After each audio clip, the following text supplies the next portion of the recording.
Loving Sairam and greetings from Prashanthi Nilayam. Musings has been the core of my work in Radio Sai for many, many years.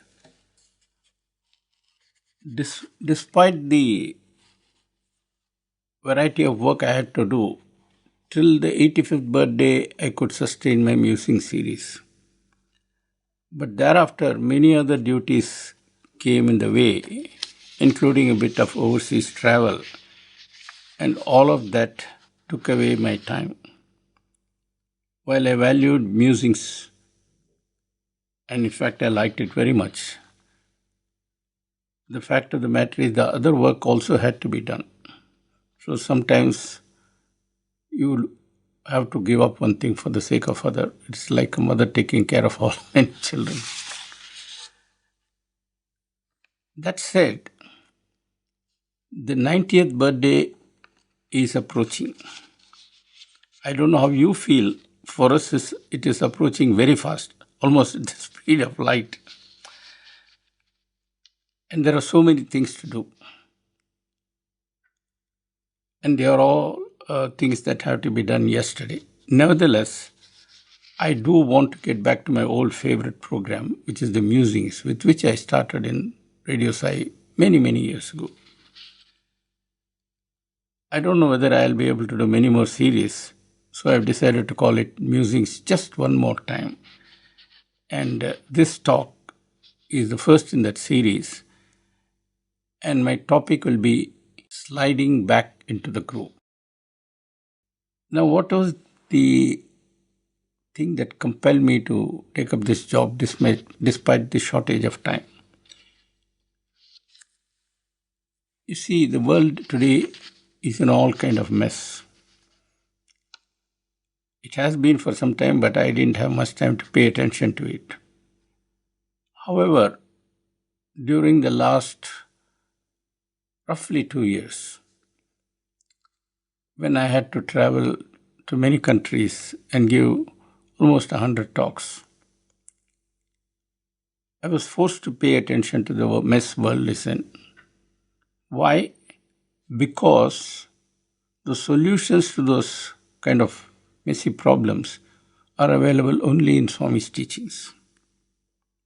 So as I go along in this series, you will find me coming back again and again to the problem and its solution. It's almost like a medical course. Now you may ask, why is the world in such a terrific mess? There are many reasons for this. It starts with the fact that the population today is quite high. It's about 7.2 billion. I don't know how many of you have seen the chart showing the growth of world population. Believe it or not, until about 1803 or 4, the population of the world was less than 1 billion. That is to say, it took all the time from when life began up to 1803 or 4 for 1 billion humans to live on this planet.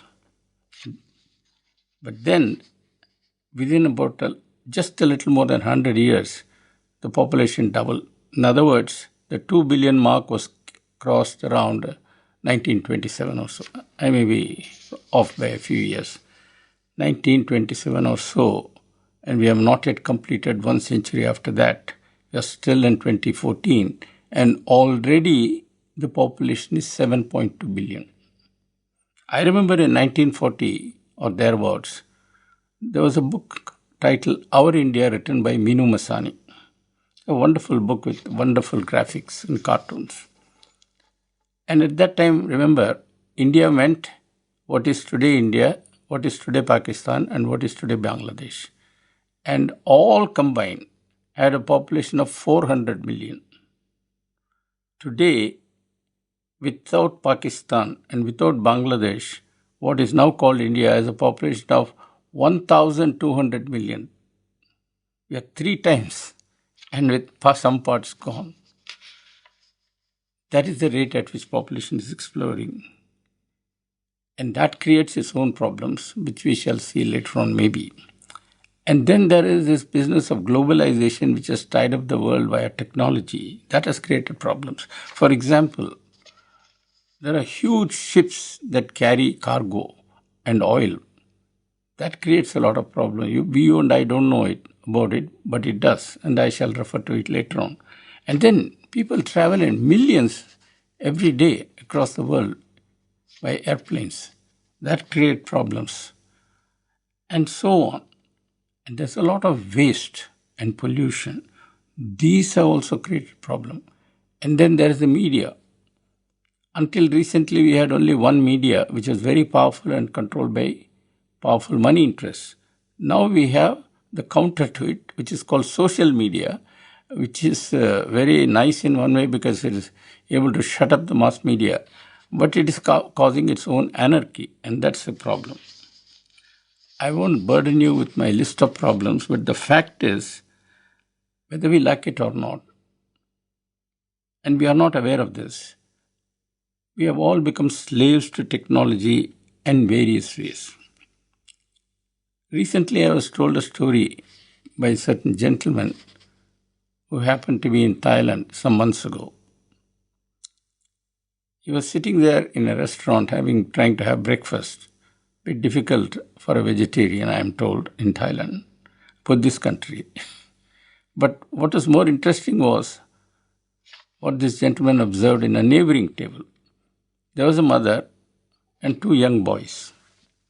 They were all trying to have breakfast. Or rather, I should say they were having breakfast. The mother was, boys were not.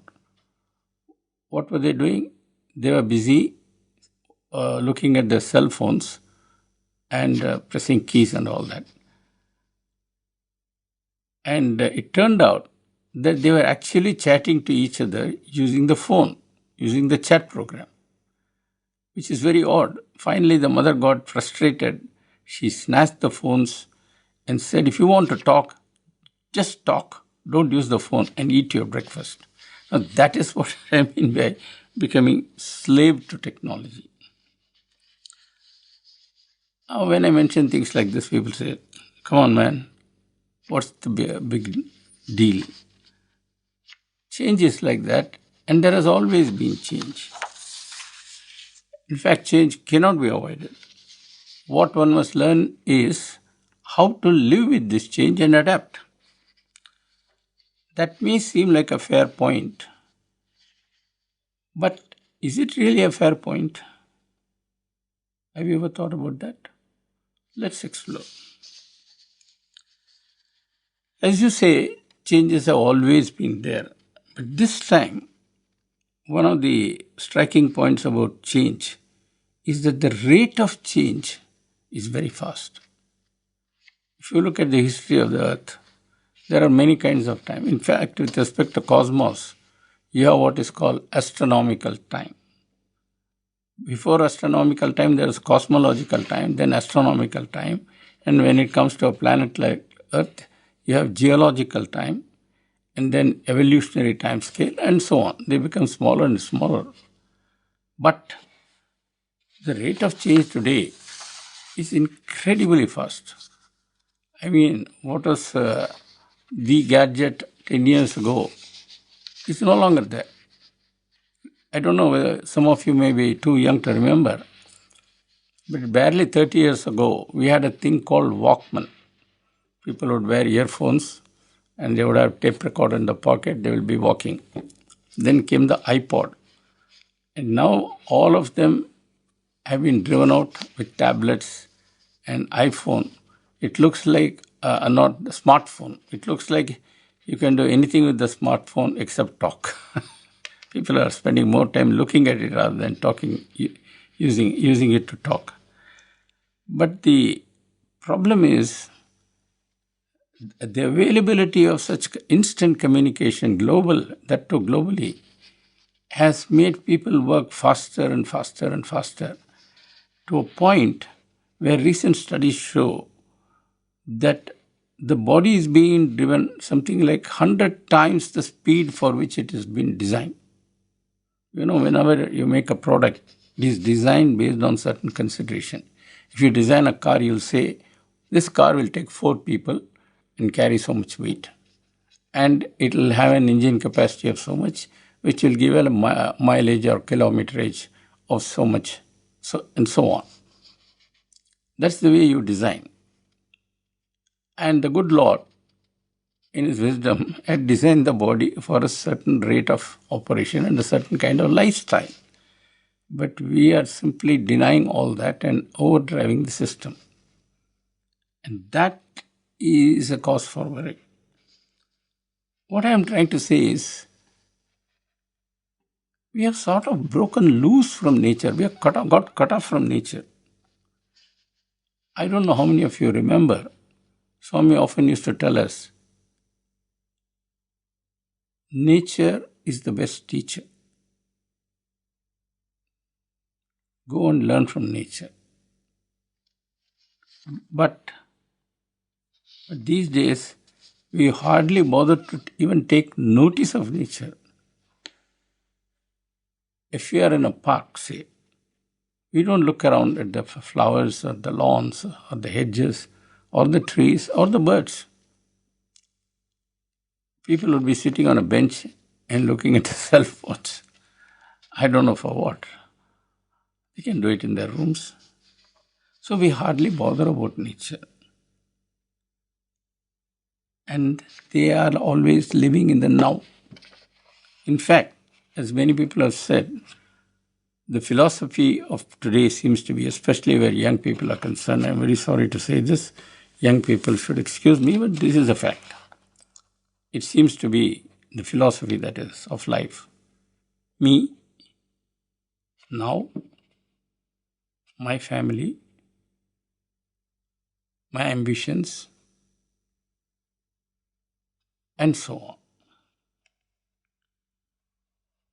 And as a result of this preoccupation with now, me, and my ambitions, success, etc., we have got cut off from everything, starting with the past, then the future, then other people, including in the family, then with nature, and of course, when all these get dumped, God is forgotten automatically. It has been said that he who fails to read history is doomed to commit and repeat the mistakes of history. I may not be quoting the statement exactly, but that's roughly what has been said. But if you take that statement seriously, let's take World War II. World War II began on 3rd September 1939. And it ended in two phases. The first was, I think, on May 8, 1945. That was when the war against Germany ended. Germany and Italy ended. Italy had actually ended a little earlier. But Germans were the main Axis power in the West. And Germany was defeated conclusively and finally on 8th. They surrendered on that day, 8th of May. War in Japan continued till roughly the middle of August when Japan surrendered. So 1939 to 1945. In those years, do you know how many people were killed, including civilians? 50 million. 50 million people lost their lives in just about 6 years. Now, why was the World War II fought? There were, of course, some local reasons, but most historians are agreed that the seeds for the World War II were laid on 11th November 1918. What is significant about that date?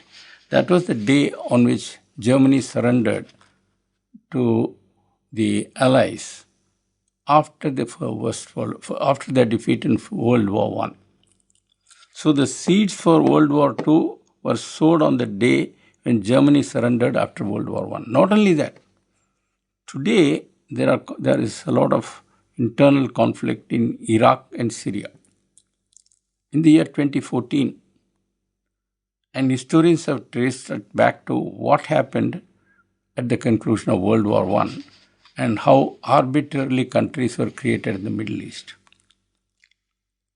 So sometimes mistakes made leave their consequences far into the future. So one has to be very careful even while being in the present by remembering the mistakes of the past and acting in such a manner that such mistakes are not made so that they will have unpleasant consequences in the future. The present must be lived in such a way such that the future is better than the present. That used to be Swami's message. But today we are not bothered about that. We are living in the now. And I will have a little more to say about it later.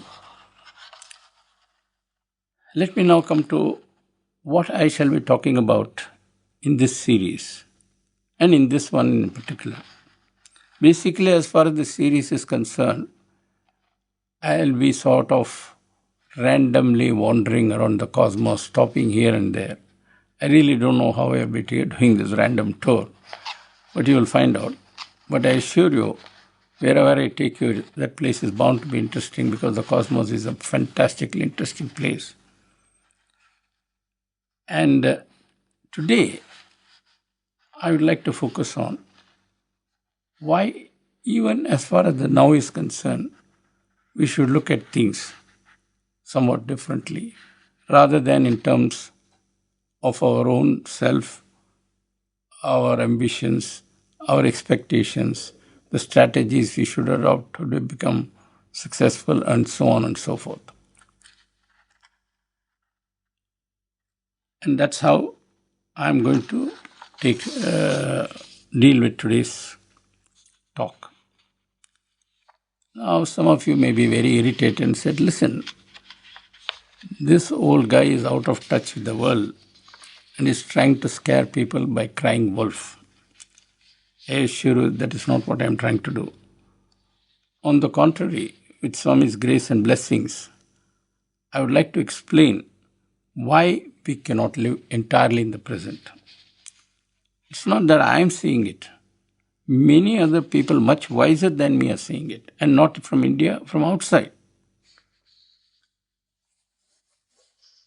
I don't know how many of you have heard the name of Lord Martin Rees. He's a very distinguished astronomer from Cambridge University in England. He has made outstanding discoveries for which he has received worldwide acclaim. He's a good speaker. He has delivered the BBC Wraith Memorial Lectures. And very recently, at the beginning of this calendar year, 2014, he wrote a small essay for the BBC, which was read out. It was called Short-Termism. Short-Termism. Basically, that in that essay, Lord Rees said, people are focused only on the present, and this is not a good thing. So it's not me who is saying it. It's a hardcore professor of astronomy and astrophysics who has been the president of the Royal Society, who is the Astronomer Royal, who has made many discoveries and been rewarded for it adequately and very eminently too. He says we are not doing the right thing. He has said more, and maybe I'll touch upon it later. What about Swami? He says the present is not very simple. Why? Because the present has come from the past, and it's the present that is going to shape the future. So present is actually important. In fact, it is important because it gives you a chance to connect with the omnipresent. So we used to play on these words, present and omnipresent.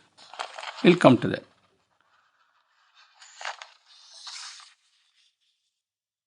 Before I go any further, I would like to make a small announcement, which is that this musing series is different from my earlier radio musing series in two ways. First is it is coming to you as a video presentation, and second, and this is more important, I will be giving you a lot of links. They will appear not only at the end of this presentation, there will be a scroll of the links, but it will also appear on our website where a short summary of this article talk would be presented along with some relevant pictures and so on, and the links. I urge you to go to those links. I urge you to see every one of those links because they will convince you that what I am saying is relevant. Because these links lead you to what other people have said about similar things. It will broaden your vision. And in fact, it may make you curious to go and look at similar links on your own. And if you happen to come across good links, please send them to us so that we can share it with others. Okay.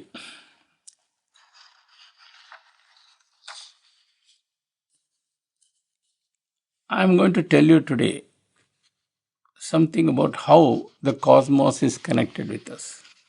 I'm sure you're shocked to hear that. You say, what has the cosmos got to do with us? There are stars billions of miles away. What has they got to do with us? Okay, let me try to answer that in a very funny way. You know, people are occupied with themselves. Many people are occupied with their body. How do I look beautiful? How do I look elegant? And so on and so forth. Some are worried, I've got too much fat. How do I get rid of this fat? So there are a lot of people who are preoccupied with the body for different reasons. I have no comments on that. But I would like to ask a question. What is the body made up of? Now, many of you may raise your eyebrows and say, you don't know that? You call yourself a scientist, don't you know that? It's made up of molecules. Okay, let me show my ignorance a little more. Ask, what are molecules made up of? They're made up of atoms. How did the atoms get into the body? Say, this man seems to be utterly ignorant. Atoms get into the body largely via the food that we eat. Okay, let me show my ignorance a little more. You eat a banana. How did the atoms get into the banana? You say, that's a stupid question. The atoms got into the banana via the banana plant, which sucked up atoms from the ground via the roots. Good. How did the atoms get into the earth? People say, what do you mean, how did the atoms get? The earth is there, it's made up of atoms. That's how the earth is a supply of atoms for the body and everything that grows on earth and so on. Okay, but how did the earth get formed? Now people will begin to wonder. Because most of the people don't bother about how the earth came into existence. They just take it for granted. You see, if you think about it, I'm just trying to push you to know something more about the ancestry of our body. People talk about ancestry. My father was so and so. My great grandfather is so and so on. In India, we can't go much further. But in America, this has become a big industry. Through DNA mapping and all the records left in churches about birth and death and so on, people are able to trace their ancestors way back into these countries they came from. Recently, last year, when President Obama went to Ireland, he said, one distant ancestor of mine came from Ireland. So there are people who trace themselves back many, many generations. So I am now trying to trace the ancestry of human beings to a time when the earth did not exist. Is that possible at all? Yes, it is possible if we keep going, keep the atom as our guide. Now, when you talk about the earth, I don't know how many of you realize why it is important.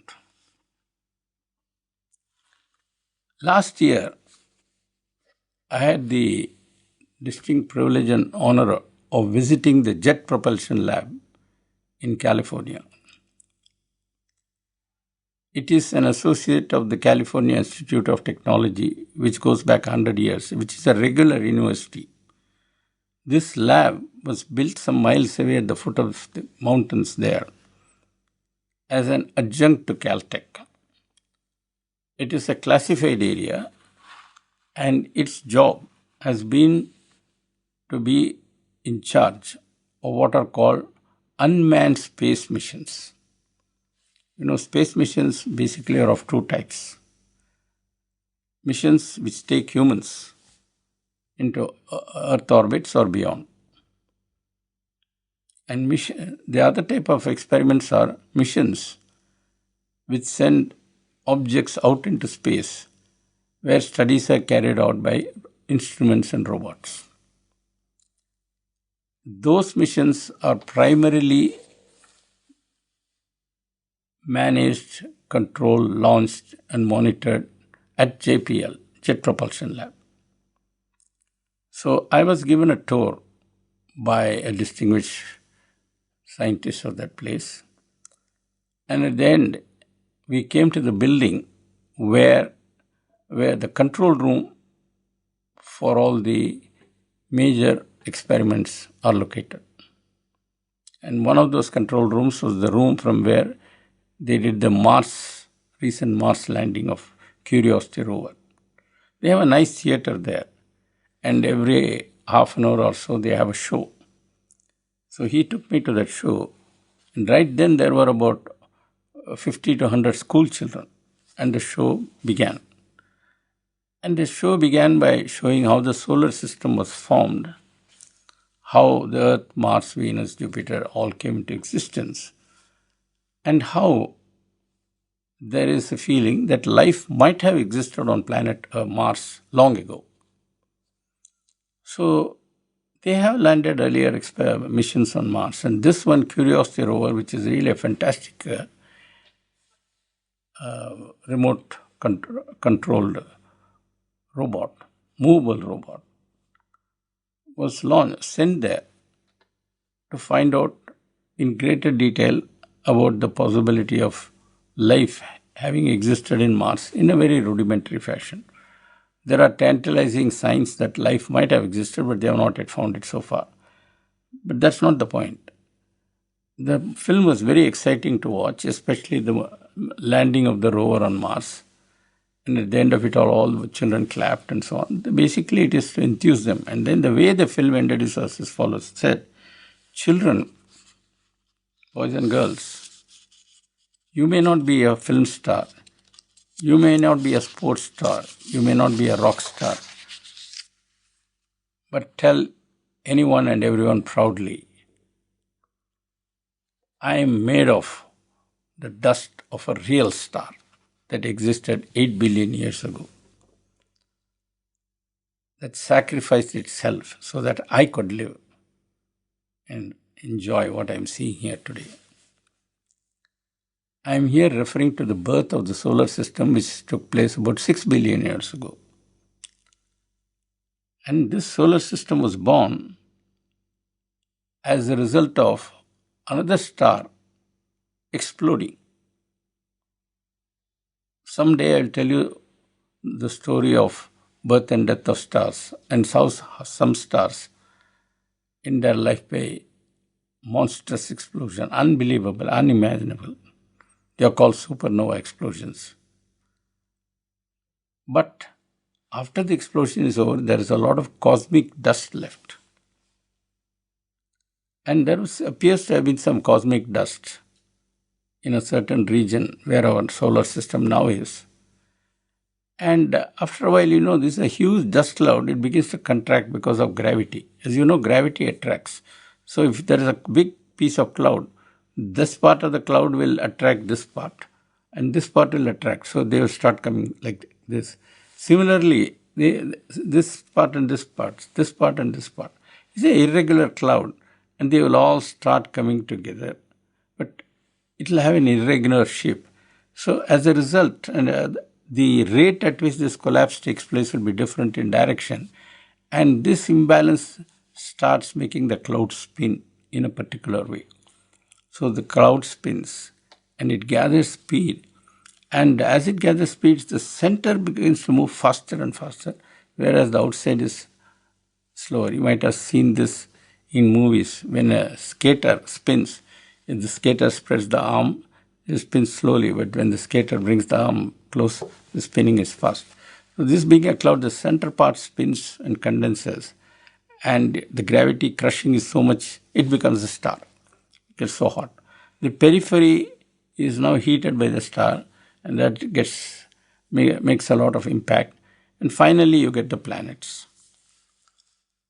If you look at the planets around our sun, The first four are solid planets: Mercury, Venus, Earth, and Mars. Jupiter is a huge gaseous planet, and all the others are icy gas and things like that. And in the early universe, so the solar system, there are a lot of rocks floating around. They banged against each other, and that's how the Earth was formed. It was a big piece, but many other pieces hit, and then it coalesced. And there are still pieces of rock moving around of various sizes. They are called asteroids. And when they impact a planet, solid planet, they create a lot of mess. If you look at the moon through any picture of the moon taken in recent times, you see a lot of circular pockmarks. They are all due to the asteroids impacting. But when such asteroids come to the Earth, many of them burn because of the atmospheric friction. The temperature is so hot it just burns. We call them meteors. But once in a while it is so big, they leave a crater on Earth too. In fact, there is a very big crater, I think almost 100 meters or so wide in Arizona. And it is believed one asteroid that struck, I don't know, many hundreds of millions years ago, was so powerful it wiped out the dinosaurs. So, what I am trying to say is the atoms in our body can be tracked as far back as 8 billion years ago. Now you can say, go back. How far can you track? That's a long story which I shall narrate later, but it turns out all the atoms, most of the atoms we see in the universe were actually cooked in stars. The stars were the cauldron in which atoms beyond hydrogen were cooked. Nature started with a capital of hydrogen, which it did not cook using stars, but in its own way. And all right, the first stars were formed by nature, and from which came the hydrogen stars. But where did that hydrogen atom come from first? If you go like that, you find it all started 13.86 billion years ago with the birth of our universe. The event that marked the birth of the universe is usually referred to as the Big Bang. Okay? Now comes the question.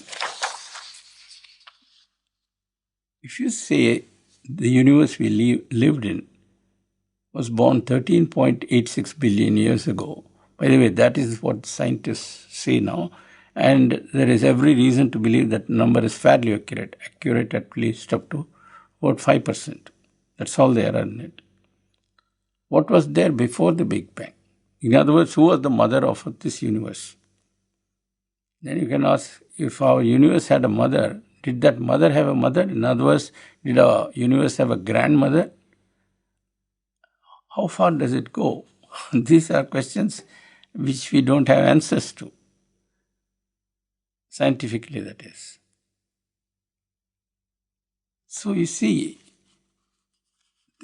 every atom in our body is in some way related to the very distant past. It carries with it the memory of so many universes. Do we realize that? We don't realize that. How come we know so much? You say you're telling me so much. How do you know all this to be true? Well, I have read about it from many books. Those books were written by people who had done experiments, and they refer to many books written in the earlier period. And all of this is what constitutes knowledge. Knowledge as far as the material world is concerned, the gross universe is concerned. How did this knowledge begin? It turns out that it all began not more than 10,000 years ago. Because until 10,000, people were merely struggling to exist on Earth. The number of humans were few, the animals were more, and they had to really survive against the animals, snakes, scorpions, lions, tigers, elephants, and so on, bears. It was a sort of a difficult existence. But then slowly, when humans began to shape, spears and weapons, just starting with stone, they began to gain some mastery. And the cave people had a lot of time after you have killed some animal and got some berries and so on, and you eat, what do you do?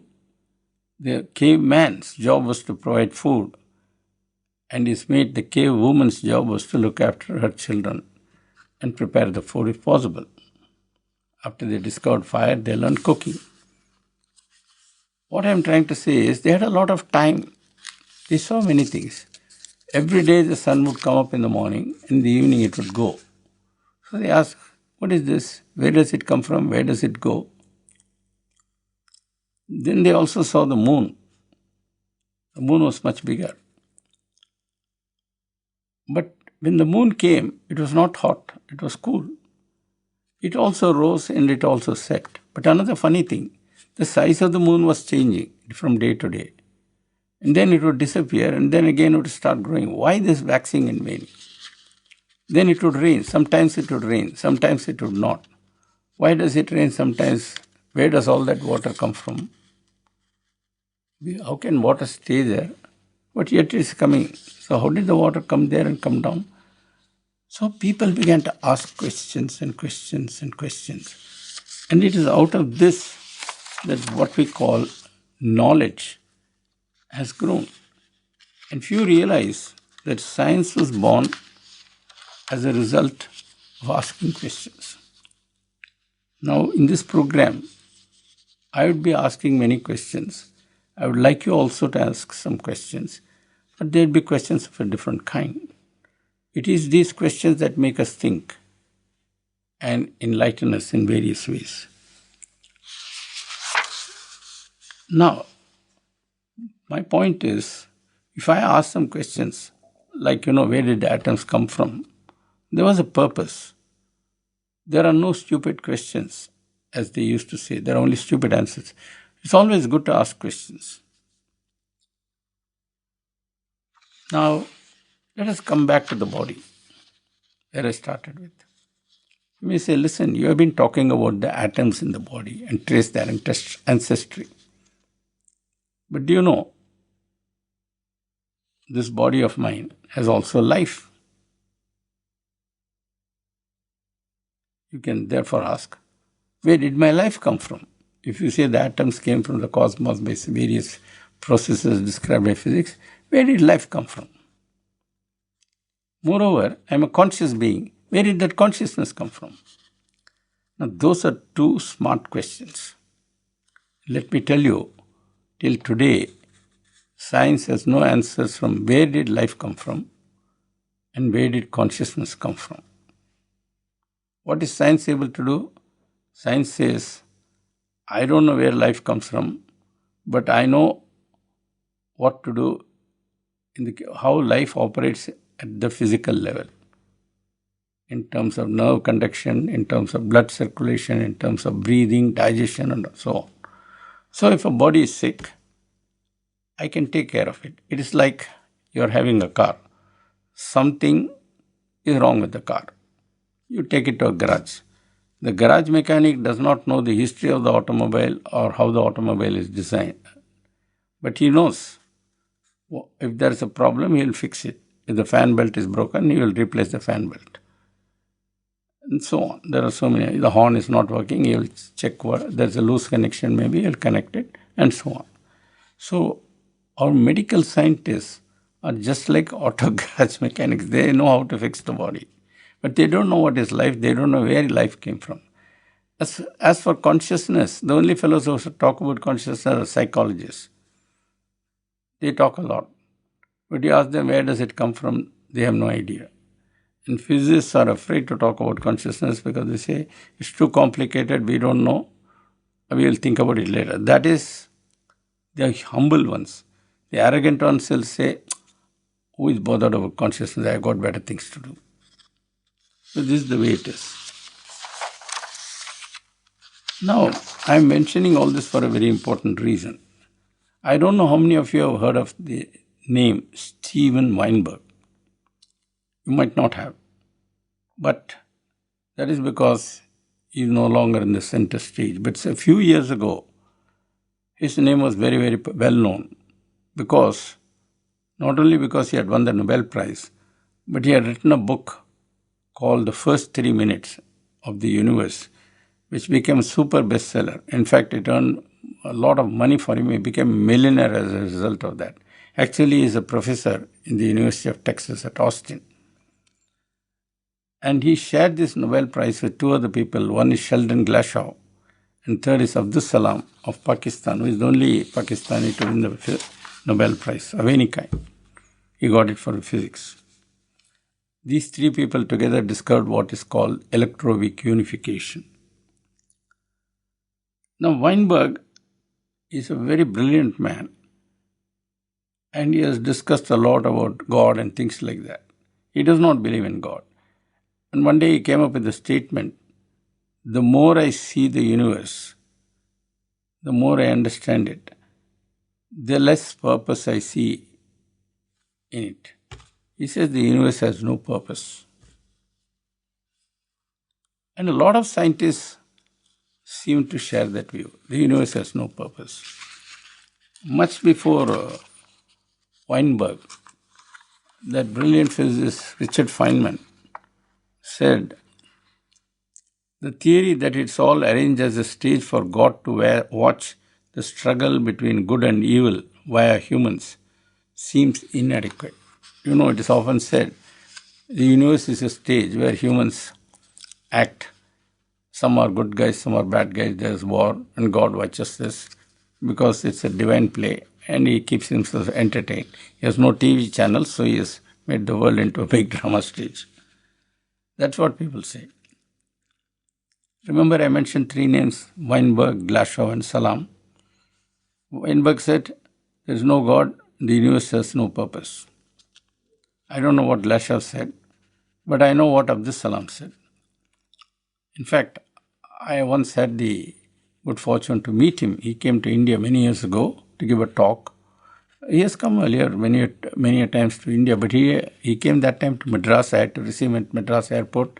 Next day, take him to Kalpakkam, where the TIFR was having a summer course on particle physics. And he gave a talk there. Then I showed him around. Now, this man is a very pious Muslim. In fact, on the way back to Madras airport, he said, I will sit next to the driver. And when sun was setting, he just turned west and prayed. One day, many years ago in Europe, one of the journalists asked him, Professor Salam, you're a scientist. Most of the scientists don't believe in God. But you believe in God. You are pious Muslim. How come?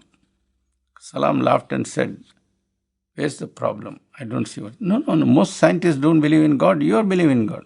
He said, listen, science is about this world. God is about this world. These two worlds are different. So when I pray, I look inside. When I do science, I look outside. Where is the problem? That's what he said. What I'm trying to say is, even among scientists, there is not what you call uniform opinion. Now, there is another scientist. His name is Professor Charles Townes. He won the Nobel Prize for discovering the laser principle. And today, laser is ubiquitous. He discovered the principle. In fact, he built a microwave laser called maser. The optical laser was built a few years later, but the principle was what Charles Townes had used, and he won the Nobel Prize. I've seen him on stage at meetings. He's a very dignified man, very polite man, very gentle person. He says, science explains the how of the universe. Religion explains the why of the universe. This is a very beautiful explanation.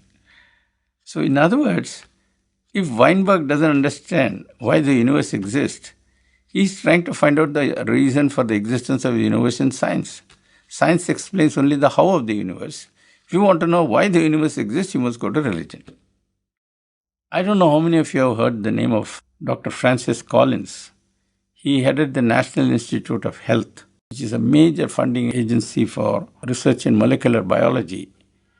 And in fact, he headed what is called the Human Genome Project.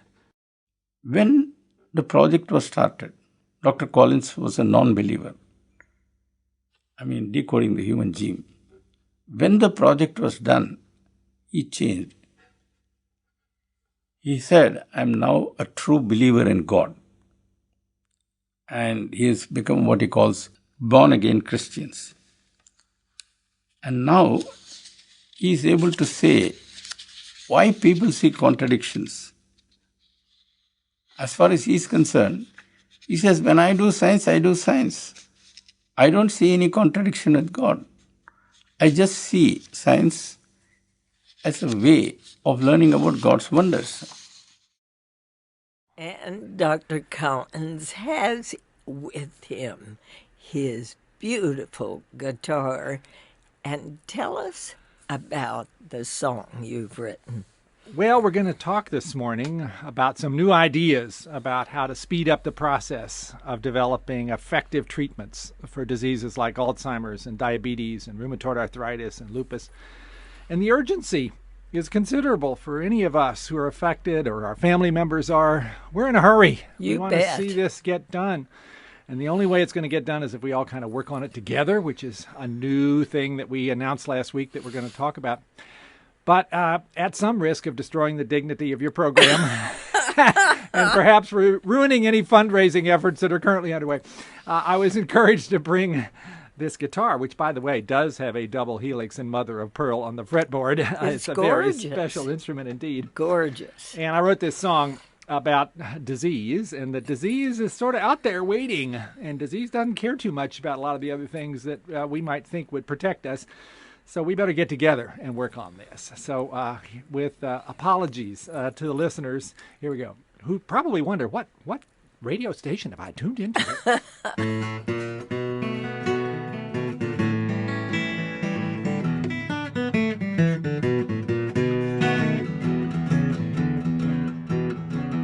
Well, disease don't care if you're black or white. Disease don't care if you're left or right. Disease don't care if you're rich or poor. Disease will find a way to come a knocking at your door. So come on, people, won't you join me, please? Let's get it all together now and knock out disease. Let's knock it out, people. Disease don't care if you're old or young. Disease don't care about your mother tongue. Disease don't care about your life's pursuit. You can wear a hoodie or a three-piece suit. So come on, people, won't you join me, please? Let's get it all together now and knock out disease. Knock it out. Disease don't care if you're first in the class. Disease don't care if you came in last. Disease don't care if you're an R or a D. Disease don't even care if your party is T. So come on, people, won't you join me, please? Let's get it all together now and knock out disease. So it's pretty clear that we're all at risk for cancer and strokes and ruptured discs. If you don't want to be left in the lurch, your very best hope is health research. Disease don't care if you're a big movie star. Disease don't care if you live in your car. Disease don't care if you just go with the flow. Disease don't even care if you're a CEO. So come on, people, won't you join me, please? Let's get it all together now and knock out disease. So come on, people, won't you join me, please? Let's get it all together now and knock out disease. Yay! That was fabulous. Congrats. Well, thank you for the opportunity You're to be heard by many more people than usually listen to my particular music. You're going to have to record that. Really, it's terrific. Well, I've always said in this business of medical research, especially given the current funding climate, you got to laugh or you'll cry. So absolutely, that's what we're trying to do. So, how did you like that song by Dr. Collins? I liked it very much. Of course, he is not talking about science and religion in this, but he's talking about a very important project which is multilateral. It involves the academia, it involves NIH, and it involves scientists from commercial labs, or also from universities. Together, they are trying to find the basic cause for certain very troublesome diseases like malaria, tuberculosis, and a few others. I don't remember the list. And he had come to a radio station to explain the scope of the project and the collaboration and so on. I must also mention that Dr. Collins is now heading a project to map the neurons in the brain. He says the brain is the most complex, human brain is the most complex object in the entire universe. I repeat that. According to Dr. Collins, the human brain is the most complex object in the entire universe. This is huge. There's so many things like quasars, stars of all kinds, and so on. Stars are actually very simple objects. And evolution goes in the direction of complexity, especially where life is involved. Now, if the human brain is so complex, it is only a part of the human body. The human body is even more complex. And it has been very delicately engineered. But we treat it worse than a taxi. That is God's complaint. Anyway,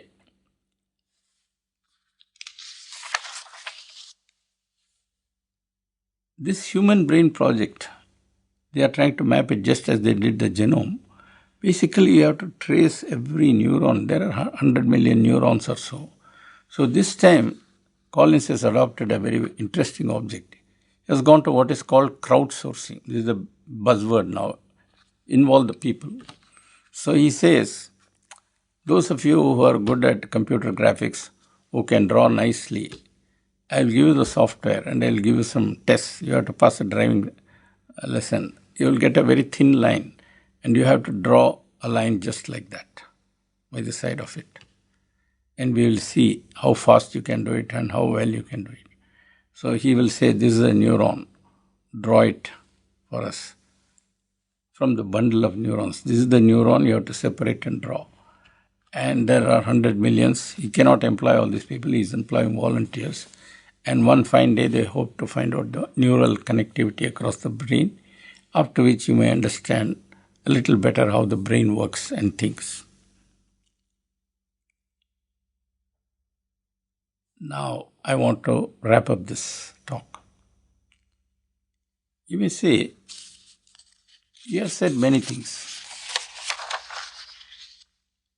What is it that you are trying to say in effect? I am trying to say this, at least as far as today's talk is concerned. When we think of ourselves and say, only I matter to myself and nothing else, it is a foolish way of talking. I am where I am because of so many things that have happened in the past. Unless the earth were there, I would not be there. And the earth would not be there unless some star earlier had exploded. At a more physical level, I would not be there unless my mother was there. The atoms just cannot come together by themselves and create a human being. There is a certain process. So, we are not as independent as we believe. I am independent. I don't care for anything. This is nonsense. I am dependent on so many things. I am dependent on the sun. Supposing it became very dark, the sun disappeared. You know what will happen? We will all be dead. This entire planet is able to survive because of the sun. Our ancients knew it and they worshipped the sun. Because the sun was the direct representative of God and life as far as we are concerned. In the Ramayana, there is a stage where Rama has some difficulties.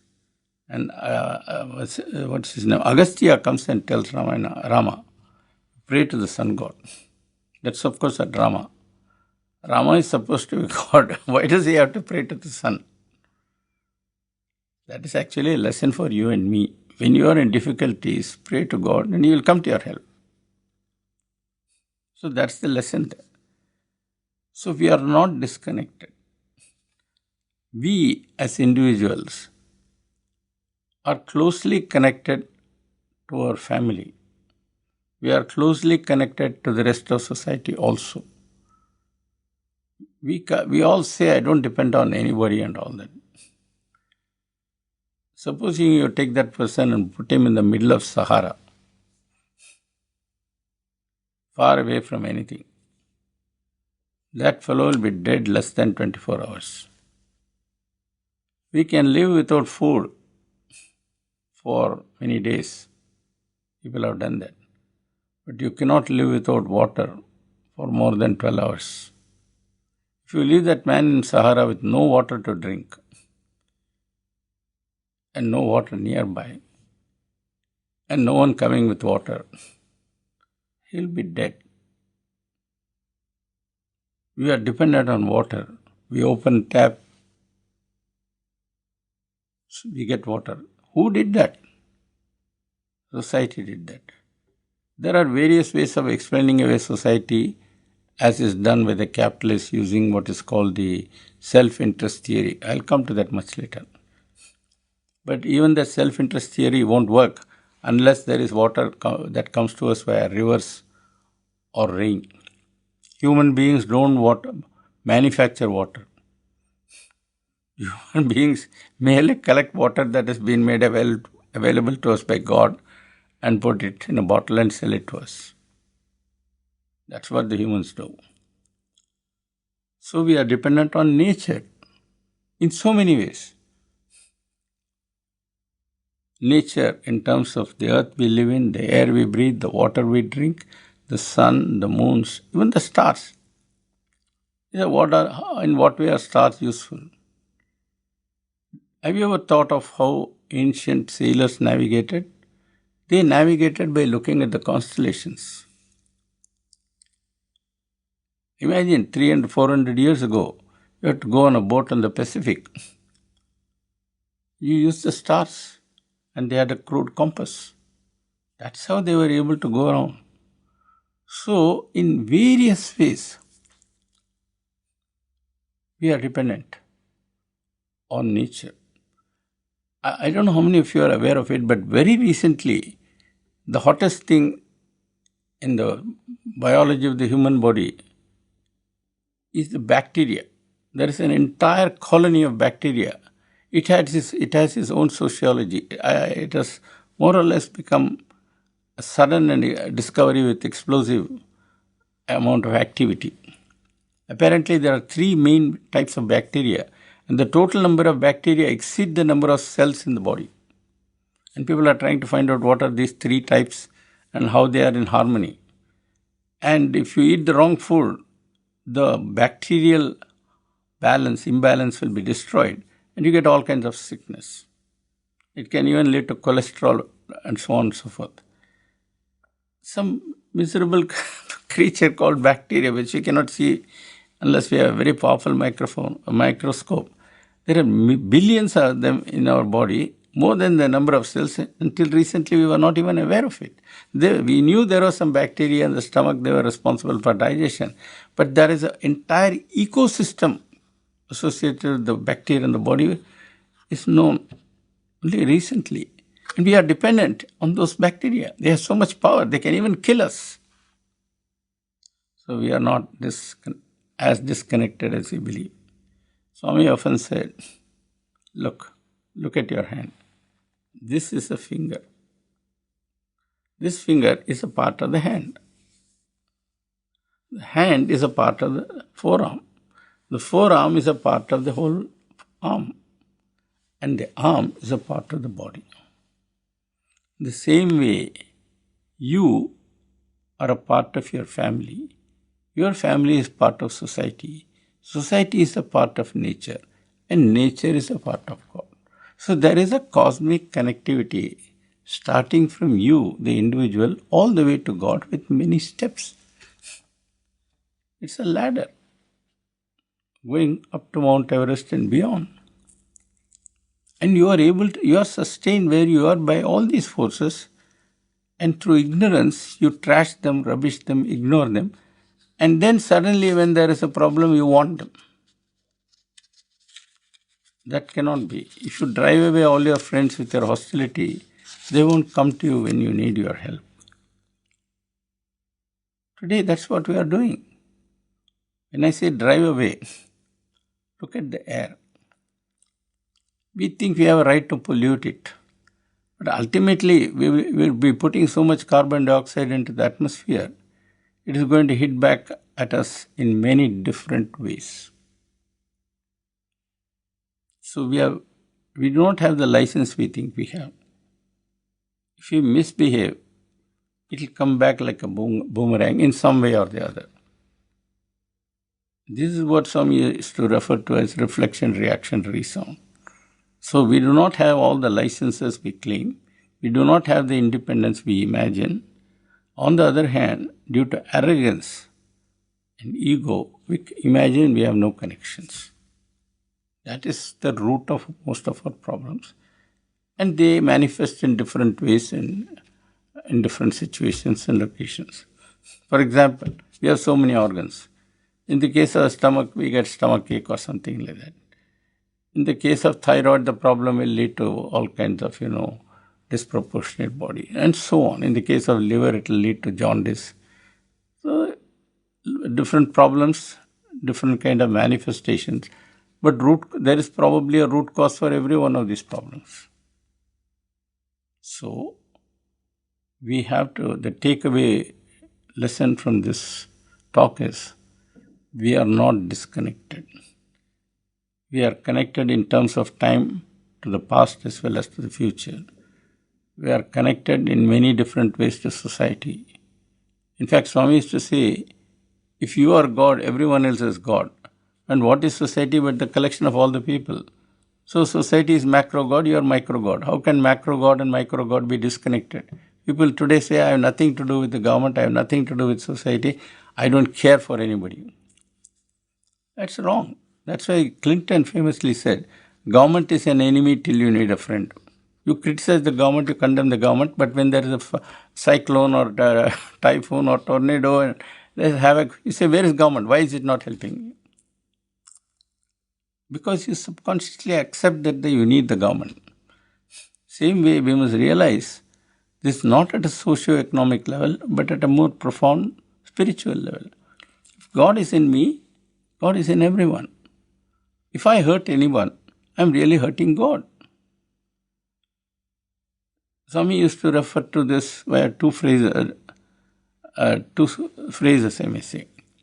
There is a line in the Sandhya Vandanam prayers, Sarvadeva Namaskaram Kesavam Pradigachati, which means to whatever God I offer my prayer, it ultimately goes to Kesava or Lord Krishna or God.